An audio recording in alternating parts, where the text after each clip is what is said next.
আমরা চাই নারীরা স্বাধীনচেতা থাকুক, স্বাধীনভাবে বেঁচে থাকুক। আমরা নারী মুক্তির পক্ষে এবং আমরা স্বাধীনভাবে একটু সংস্কৃতিমনাভাবে বেঁচে থাকতে চাই।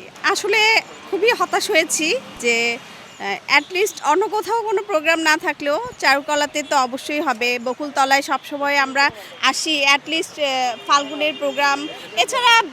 আর আমরা একটা প্রোগ্রাম থেকে অলরেডি এসেছি, মুক্তিযুদ্ধ জাদুঘর আগারগাঁ থেকে এসেছি। সেখানে বসন্তের উৎসব হচ্ছে, খুবই সুন্দর প্রোগ্রাম হচ্ছে।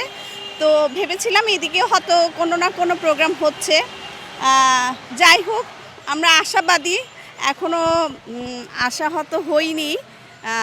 ইনশাল্লাহ বাকি দিনগুলি আরও পরিবর্তন হবে, সেই আশায় আমরা বুক বেঁধে আছি।